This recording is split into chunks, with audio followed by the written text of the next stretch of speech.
سڵاوتان لێبێ خۆشەویستان لە ڕووماڵێکی تایبەتدا سەبارەت بەو گرتە ڤیدیۆیی کە بە تایبەت دەستێنارتی کەوتووە لەگەڵتانداین. گرتەیەکی ڤیدیۆیی تایبەت دەستێنارتی کەوتووە کە تێیدا دەردەکەوێت گروپێک بە ناوی نەوەکانی سەلاحەدینی ئەیوبی هەڕەشەی تۆڵەکردنەوەی کوشتنی تەحسینی مەلا عەلی عەبدولعەزیز دەکەن لەلایەنەکانی هەرێمی کوردستان. پێشەوەی بێمە لای میوانەکەم و قسە لەسەر ئەم گرتە ڤیدیۆیە بکەین با پێکەوە گرتە ڤیدیۆیە ببینین. دووبارە سڵاوتان لێبێت خۆشەویستان بۆ قسەکردن لەسەر ئەم گرتە ڤیدیۆیە ئێستا لە ستۆدیۆیە نارتی بەڕێز ئیحسان مەلا عەلی عەبدولعەزیز برای تەحسین مەلا عەلی عەبدولعەزیز لەگەڵماندایە. کاک ئیحسان بەخێربێیت. کاک ئیحسان ئەو کەسەی بینیمان لەو گرتە ڤیدیۆیە کێیە؟ بسم الله الرحمن الرحیم. ئەو کەسێکێکە لەو قوتابیانەی کاک تەحسین و طبعا ئەو بە درێژایی تەمەنی بە هەزارەها قوتابی و شوێنکەوتەی هەیە لە هەموو لاکان، چ لە کوردستان چ لە دەرەوەی کوردستان و چ کورد چ عەرەب چ نەتەوەکانی تریش. ئەوە یەکێکە لەو قوتابیانەی هەروەک خۆی لە ڤیدیۆکە باسی دەکات. بەس من حەزەکەم بە ڕێز بینەرانی NRT ئەو ڕابگەێنم طبعا ئەو گرتە ڤیدیۆیە تەنها ئەوە نییە کە ئەو هەڕەشەی تیابێت. ئەو گرتە ڤیدیۆیە ماوەکەی تقریبا نزیکی سەعاتێکە من یعنی تقریبا بینیومە چۆن دەستی ئێوە کەوتووە، ینی بین دەستی ئێمەش کەوتووە و هەر لەو گرتە ڤیدیۆیە باسی ئەوەکە کە یعنی تا ئێستا کێکە ئەو گەنجانە و ئەو خەڵکانە هیچ کارێکیان نەکردوێت لە هەرێمی کوردستانە لەسەر ئەوە بۆ کە کاک تەحسین خۆی ڕازی نەبووە هیچ شتێک بکرێت لە هەرێمی کوردستانە و ئێمە هەرگیز نەمانویستووە ئەو بارودۆخەی کە لە هەرێمی کوردستانە هەیە تێک بچێت. پێش ئەوەی بچینە ئەو دەرگایەوە ئەمەی لێت پرسم ئەوەی ئێمە لەم ڤیدیۆیەوە تیگەیشتین ئەوەیە کە ئەم گروپەی تەحسینی مەلا عەلی خاوەن تەشکیلی خۆیان بوون و بەشێکی ئۆرگانی نەبوون لە ڕێکخراوی قاعیدە. ئەمە تا چۆن ڕاستە؟ بەڵێ طبعا زۆر ڕاستە. کاک تەحسین طبعا وەکو شەخسیەتێک هەموو ئەو کەسایەتیە بڵین ئیسلامیانەی بینی و دیداری لەگەڵا کردوون، بەڵام زۆر جاریش لەو کردوانەی کە ئەکرا بە ناوی مسلمانان و بە ناوی ئیسلامەوە لە حتا لە وەسەتی عێراق و باشووری عێراق و ئەو ناوچانە پێی ناڕازی بوو، ناڕەزایی خۆشی بە نامە بڵاو کردوتەوە و گەیاندوێتی بە ئەو لایەنە پەیوەنددارانە و طبعا ئێمە بە هیچ شێوێک لەگەڵ ئەوانین خەڵکێکی بێتاوان بکوژرێت. بەڵام مەبەستە لە لایەنی پەیوەندیدار کێیە؟ وەک قاعیدە یعنی هەر دوای هاتن و دروستبوونی زەرقاوی لە عێراقدا طبعا بەوەی کەس بە سەدەها خەڵکێکی بێتاوان نەکوژران لە عێراقا، هەر ئەو کاتەیە وەکو ئێمە ئاگادار بین کاک تەحسین نامەیەکی ئاراستەی ئەیمن زەواهری و ئوسامە بن لادن کرد بەوەی کە ئەو کارانە زیاتر زەرەر بە ئیسلامە گەینە تا قازانج و کوشتنی خەڵکی ئابە و دەسە جەمع و ئابە و شێوەیەک دوورە لە ئەخلاقی ئیسلامیەوە. ئەم گروپەی تەحسینی مەلا عەلی تا چۆن پەیوەندیان بە ڕێکخراوی قاعیدەوە هەبوو؟ پەیوەندی عزویان نییە، تەنها ئیلا پەیوەندیەکی وەکو بڵێ خۆشەویستی و ئەو مەدرسەیە نەبێت کە هەمووی مەدرسەیەکی سەلەفی جیهادی. بەڵێ ئەی سەبارەت بە تەحسینی مەلا عەلی خۆی بن لادن یان زەواهری بینیوە؟ بەڵێ تەحسین لەگەڵ بن لادن دانیشتنی کردووە، لەگەڵ زەواهری، لەگەڵ مەلا محەممەد عومەر، لەگەڵ ئەنوەر ئەولەقی لە یەمەن، لەگەڵ هەموو ئەو شخصیاتە ئیسلامیانە دانیشتنی کردو و گفتوگوی کردو. بەڵێ ئەی سەبارەت بە زەرقاوی لەگەڵ زەرقاوی هیچ پەیوەندێکی هەبووە؟ هیچ پەیوەندێکی نەبووە لەگەڵ زەرقاوی و هەرگیز نەیشی بینیوە. زەرقاویش چەند جارێک محاولەی کردووە کە بیبینێت بەڵام ئەو ئامادە نەبووە بیبینێت. بەڵێ ئەوەندەی ئەوە بزانن بۆ چوونی تەحسینی مەلا عەلی لەسەر زەرقاوی چی بووە کە ماوەیەکی زۆر فەرماندەی قاعیدە بوو لە عێراقا؟ بەڵێ طبعا نەک هەر بڵین کاک تەحسین زۆرینەی ئەو قیادانەی کە هەبوون لەو کاتێشدا ڕازی نەبوون بەو کارانەی کە زەرقاوی لە عێراقا کردێتی بە تایبەتی ئەو کۆمەڵ کوژیانەی کە ئەکرات مناڵ و ژن و ئەوانە کە ئەکوژران ببێت تاوان. بەڕاستیەوە کارێکە ئەوەی کە موسڵمان بێت، ئەوەی کە ئیماندار بێت، ئەو کارانەی پێخۆش نییە. هەر چۆن ئێمە کاتی خۆشی ئەو کارانەمان پێخۆش نەبووەکەوە هەتا لە ئەو حدودەشار لەو لای پەتەکەوە پۆلیسێکیان لەم هەرێما کوشتووە کە خاوەنی لەوانێت چەندەها مناڵ و چەندەها عایلە بێکەوە ئەبێ بە ئەرگ بەسەر بڵین ئەو هاوڵاتیانێکی کە لەم هەرێماژین. هەر چۆن ئێمە ئەوانەشمان نەکردو لە هەرێمی کوردستانیشە هەموو جارێک ناڕازی بووین بەو ئیشانێکی کە جارجار لە مەرزەکان ناکراوە و حت کاک تەحسینیش بە ئەو مەسەلەیش هەتا بەیانی دەرکردووە و زۆر جار بەداخەوە ئەو میدیایی کە لە کوردستانە هەیە شتەکانیش لەژاندووە، زۆر جار وای وتووەکەوە ئەنسارەکان و کەتایبەکان بە قیادەی تاسیم العیادین بە لە کاتێکە ئەمە زۆر دوورە لە واقعەوە و ئەگەر هەچ کەسێکی زانی بێتی یعنی هیچ پەیوەندیەک لە بینی بەڕێز تەحسین و کاک تەحسین و کەتایبەکان یا ئەنسارە نەبووە بە هیچ شێوەیەک، ینی ئەو زۆر گەورەتر بووە بڵین لەو گروپە بچووکانەی کە لە مەرزەکە و لە حدودانا هەبوون و هەرگیزیش ئەو یعنی محاولەی کردووەکەوە خۆی دوور بپارێزێت لەو وەزعی کە لە کوردستانە هەیە لەبەر ئێمە زانی ساڵەهای ساڵە و میلەتە لە ناخۆشی ناڕەحەتیا بووە. کاک ئەحسانەمە لێت پرسم، گروپی تەحسینی مەلا عەلی خۆی گروپەکەی ناوی چی بووە و ژمارەیان چەند بووە، شوێنی کارکردن و ناوچەی ئەوی پێ ئەوترێ منتقەی نفوزیان شۆ بووە؟ بەڵێ طبعا نەوەکانی سەلاحەدین زۆرن، ئەتوانم بڵێم بە سەدەها و بە هەزارەها گەنج ئێستاکێ و پەیڕەوی خۆیانیان هەیە و شورای خۆیانیان هەیە و من حەزەکەمەوەش بە بژینەران بڵێم کە ئەو گروپە هیچ پەیوەندێکی بە بزوتنەوەی ئیسلامیەوە نیە و بزوتنەوەی ئیسلامی جایە. ئەو گروپە خۆیان ئیعلان کردووە خۆیان خاوەنی ئەو هەڵوێستن کە خۆیان طبعا دەریە بڕن، بەڵام ئەوەی ئێمە ئاگادار بین ئەو گروپە بە هەزارەها گەنجی هەیە و گەنجەکانی شەرنی هەر کورد بن، گەنجی عەرەب، گەنجی وڵاتەکانی تری لەگەڵایە، حتا خەڵکی پشتۆنی لەگەڵا بووە کە زمانێک لە وەزیرستان بۆ هەر لەوێشکە شەهید کراوە، خەڵکی ئەو ناوچەی لەگەڵا بووە، خەڵکی ئۆزبەکستانی لەگەڵا بووە، خەڵکی بلوجی لەگەڵا بووە، یعنی ئەنواع و ئەشکال خەڵکی لەگەڵا بووە. لە دوای کوژرانی تەحسینی مەلا عەلیەوە ئێستا کێ ڕابەری ئەو گروپێ یان ئەمیری ئەوەی ئێمە ئاگادار بین تا ئێستاکێ ئەمیریان دیاری نەکردووە، بەڵام تا شورایەکی هەیە وەختی خۆشی ئەو شورای داناوە کار بە شوراکەن. بەڵێ تەحسینی مەلا عەلی قەنەعەتی خۆی بووە کە هیچ چالاکێک لە کوردستانە ئەنجام نەدات، یان ئێوە ژووک و خێزان و کە سوکاری ئەو هەمان قەنەعەتتان هەبوو و داواتان لێ کردووە کە ئەو کارە ئێمە وەکو نزیک کەسێک توانەیە وەکو براژ نزیک بووین بەیەکەوە و زۆر جار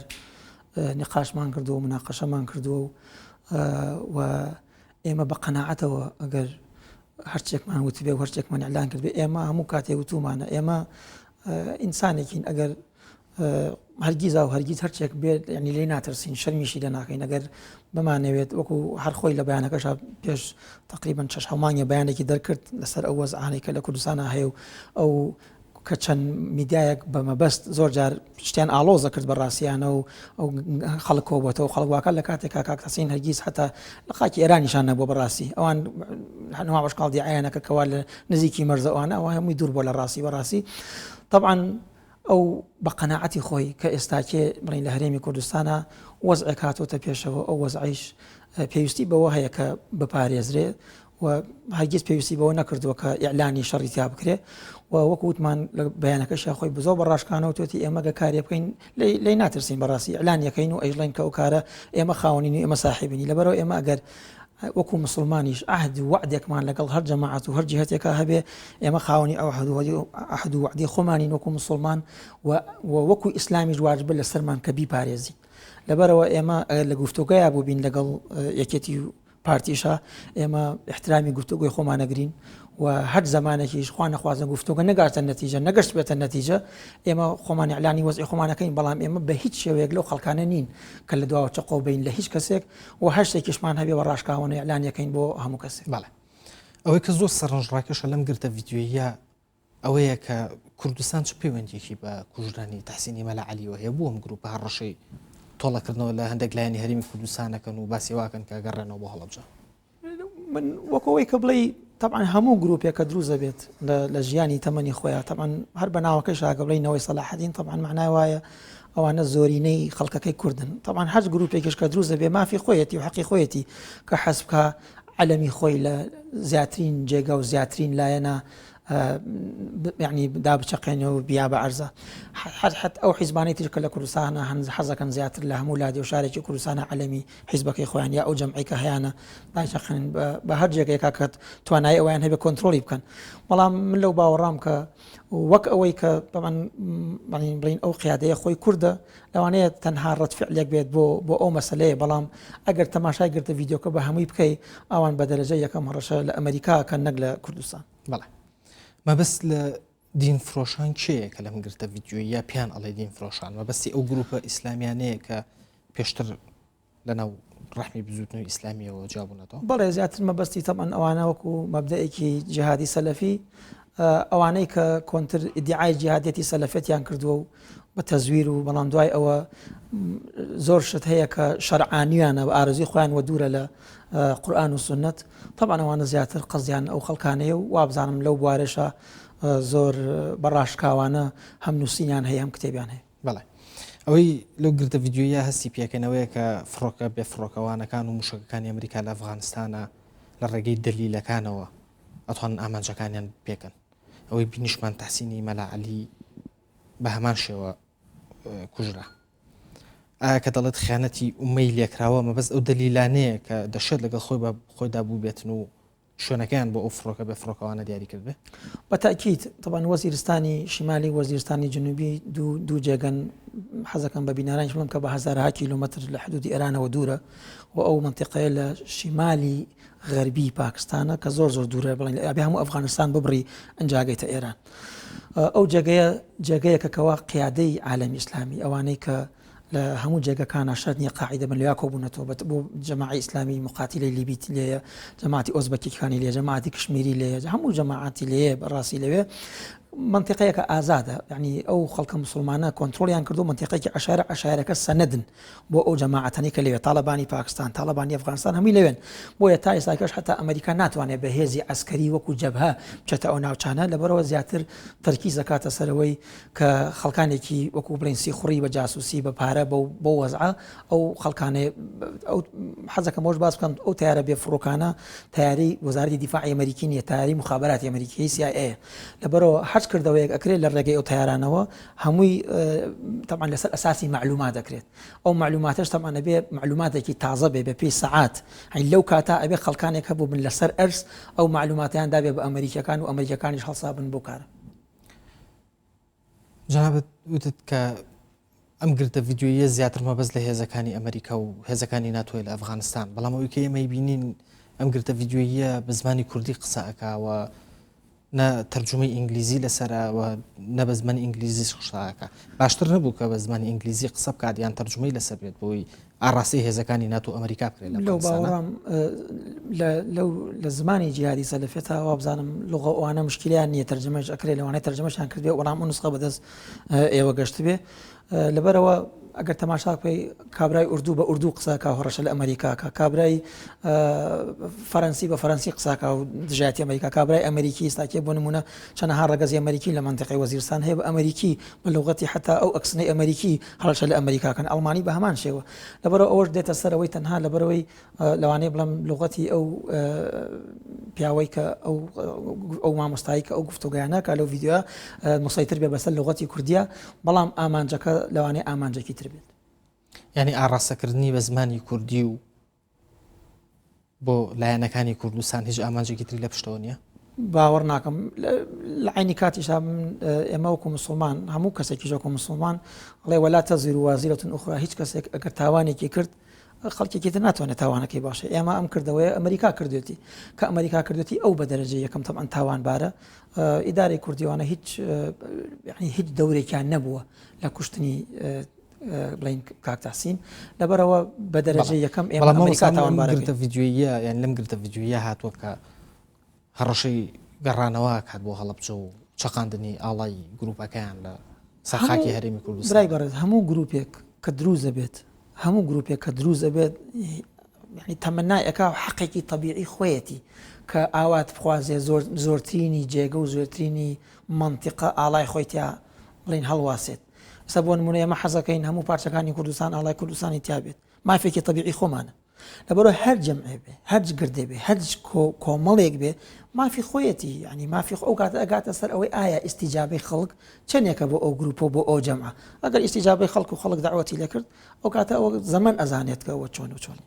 تا چەند ئەم گرتە ڤیدیۆیە سەرەتایەکە بۆ تەقلیدکردنەوەی ئەو گروپە جیهادیانی تری عێراقکە لە ڕێگەی گرتە ڤیدیۆیەکانیانەوە هەڕەشیانە کرد و چالاکیەکانی خۆیان بڵاو کردەوە. من لەو باوەڕام ئەم گروپە جیایە لەگەڵ گروپەکانی تر، لەبەرەوە ئەم گروپە جدیترن. ئەم گروپە گەرتوانی بێتی بە سەدەها گەنج بەرێت لە وەزیرستانە بەو هەموو قاچاخێ و بەو هەموو ڕێگە ناڕەحەتیا بەرێ لەوێ بتوانن ئەو حوقبەی کە هیانە بۆ ئیسلام و بۆ مسلمان و ئەو عەقیدە کە هیانە خۆیان بتەقێنەوە بەو بڵین بە ئەمریکا و بە وڵاتانە لەو باوەڕام زۆر ئاسانترە بوو ئەگەر لە کوردستانیان لە هەرجێکی ترە کاریان کردایە بەڵام کە نەیان کردو یعنی نیانویستۆ بیکەن لەبەرەوە ئەم گروپە فەرقی هەیە لەگە گروپەکانی تر ئەم گروپە بە سەدەها و بە هەزارها خەڵکیان هەیە و عملیاتێکی زۆریشان کردو لەوانەیە ئیدارات و دائیراتانە بزانن کەوا قووەتی ئەو گروپە فەرقی هەیە لەگەڵ لەوانەیە خەڵکانێکی تر ئەگەر جیهەتێک بە ئارەزی خۆیان بیان جوڵێنێتەوە بۆ کاتێکی تایبەت وەکو عاملێکی بەس ئیزعاج ئەوە فەرقی هەیە لەگەڵ گروپێکەوە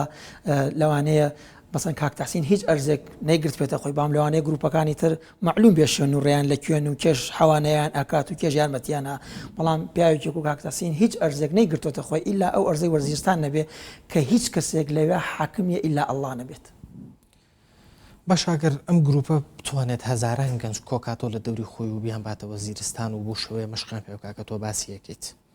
کەواتە باشتر نەبوو بێنەوە کوردستان و بۆ گروپێکی ئیسلامی بە شێوەیەکی فەرمی لە کوردستانە کار بکەن. طبعا ئێمە نازانین لەبەرەوەی من ناتیقی ڕسمی نیمە تا هەموو وەڵامێک بەمە بەڵام وەکو ئەوەی کە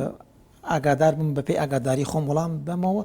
ئەوەیە کاک تەحسین پیاوێک بوو قەت حەزی نەکردووە لە جێگەیەکا بێت کە خەڵکێک بڵین عیزەتی تیان نەپارێزراو بێت عیزەتی خۆی تیا پارێزراو نەبوو بێت هەر لەبەرەوەش بووە وەزیرستانی اختیار کردووە کە وەزیرستان تەنها ئەو مجاهیدانەی کاک ئەحسان مەبەستی پرسیارەکەی من ئەوە بوو کە ئێوە وەکو ئیسلامیێکی میان ڕەو بێنەنەوە پرۆسی سیاسی و بەشداری لە پرۆسی سیاسی بکەن لە وڵاتە ئێمە وەکو خۆمان وەکو بزوتنەوە ئەومان هەڵبژاردۆ بۆ ئێستا من هەر هاتوو چۆکەم بۆ نمونە دێمە سلێمانی بەڵام مەبەستم لە تەحسینی مەلاعەلی بوو کە لە کاتێکا بتوانێت گروپێکی لەم جۆرە دروست کاک تەحسین ئەو ڕێگەی هەڵگرتووە و ئیمان و عەقیدەی پێی هەبووە و تا ئەو ڕۆژەشی شەهید بۆ لە پێناویا و بە هەزارەها گەنجیش تەما ئەو عەقیدە و ئەو ئیمانەیان هەیە کە ئەو هەڵیگرتووە و پرۆگرامی خۆیانیان هەیە و منهەجی خۆیانیان هەیە. بەگوێرەی زانیاریەکانی تۆ تا چەند ئەو سەرکردانەی ئەنسار الئیسلام کە لە کوردستانە هەڵاتن لەناو ئەم گروپا جیان بۆتەوە ئەتوانم بڵێم هەندێکیان گەڕاونەتەوە لای ئەو گروپە هەندێکیان ئەنسار تقریبان ساکێتوانم بڵێم زانی زۆر زەعیف بووە لەبەرەوەی زیاتر ئەو قیادانەی کە مەعروف و مەعلوم بوون هەمویان یا گیراون یا کوژراون و هەندێکیشیان کە ماون و لەو جێگانابوون پەیوەندیان کردو بۆ گروپەوە ئەوەی ئێمە ئاگادار بین هەندێکی ترمان هەر ماوە گروپ نافەوتێ بەڵام وەکو جارانی یعنی زەعیفن حالیە. بەڵێ تا چەند دەوانێک لەناو ئەنسار ئیسلامەوە چونەتەوە ئەم گروپەوە کار بەدەستن لەناو گروپەکە و خەوەن بڕیارن لەوانەیە هەتیایانە بێتە ئەندامی شورای تیا بێت بەڵام ئێستاکێ نەک وەکو ئەنسار پەشیمانە لەو کاتێک کە لە ئەنسارا بووە و ئەوانەیە ئێستاکێ ئیعتیقادی کاملی بەو پێڕە و پرۆگرامە هەبێت کە ئەو گروپە هەیەی ئەوە بیرروڕای خۆتە یان نەخێر ئاگاداریە ئەو پرۆگرام عەقیدەیە چێکە تۆ باسی کتێبێکە دەریان کردو و لەوانەیە بڵێم بڵاویش بۆتەوە بە ناوی بەیداخمان و دەسەکەوێت و هەموو شتەکانی تایە کە باسیەکەن. بەڵێ تا چەند بڵاوکردنەوەی ئەم گرتە ڤیدیۆیی و ناردنی بۆ کوردستان بەم شێوەیە بشێکە لەو شێوازی کە ئەنسار ئیسلامیش ماوەیەک بەکاری هێنا پێدوانیەوە سەرکردانی کە لەناو ئەنسار ئیسلامەوە چونەتەوە ئەم گروپە کاریگەریان هەبێت لەسەر ئەم شێوە کارکردن باوەڕ ناکەم لەبەرەوەی کە طبعا ئەم شێوازە تەنها وەنی ئەنسار ئیسلام ئەم شێوازە قاعدەش گرتوێتێ بەر شەریکەیان هەبوو بە ناوی سەحاب زۆرینەی ئەو کارە ئیسلامیانە و شەریکاتە کردوێتی بۆ زۆرینەی ئۆزبەکیەکان کشمیریەکان هەموو گروپانەی کە هەن ئەو ڕێگەگرتیان هەیە لە بەرەوەی کە کەناڵێکی تەلەڤیزیۆن و شوێنێکی معلومیان نییە معلومەوە کە پروپاگاندەی خۆیان لەو ڕێگەیەوەکەن. ئەمە دو پرسیار مە لێ بکەم وەکو برای تەحسین وەکو بنەماڵەکەی کەم گروپە بەناوی ئەوە ڕەشە تۆڵە سندنەوە ئەکەن ڕاتان چییە لەسەر ئەم وتارە و ئەم گرتە ڤیدیۆیی کە بینیمان؟ طبعا ئەوان خۆیان ئازادن لەبەرەوەی ناوی خۆیانیان هەیە و بەرنامێکی خۆیانیان هەیە بەڵام ئێمە وەکو خۆمان و وەکو ئایلێ خۆمان چۆن هەر لە ئەوڵۆ تا ئێستاکێ مۆزوعی ئەمنی هەرێمی کوردستان و مۆزوعی ملەتی خۆمان ئێمە بە دەرەجە یەک ئێتیمامێکی زیاترمان پێداوە هەمووەکو خانەوادە و هەمووەکو بنەماڵی خۆمان و تا ئێستاکێش لەوانەیە زۆرمان و ببین لەگەڵ ئەو زوڵمەی کە لێمان کراوە ئیستیفزازات و زەختێکی زۆریشمان لێ کراوە بەڵام دانمان بە خۆمانە ناوە و هەرگیز حەزمان نەکردووە کە ئەو بارودۆخەی ئەمڕۆ لە هەرێمی کوردستانە هەیە بە هیچ شێوەیەک لەق ببێ و کارێکمان ینی کارێکی بەسەر بێ کە کارێک بکرێت کە هەموو لایەکمان زەرەرمەند بین. ئەحسان مەلا عەلی عەبدولعەزیز زۆر سوپاس بۆ ئامادەبوون لە ستۆدیۆ ئارتی و شیکردنەوە و لێدوانت لەسەر ئەم گرتە ڤیدیۆیە. زۆر سوپاسی. خۆشەویستان ڕۆماڵی تایبەتمان سەبارەت بەو گرتە ڤیدیۆیی یەکۆتایی هات تا بە گەشتنەوەیەکی دەبەشایتان ئەسپێرم.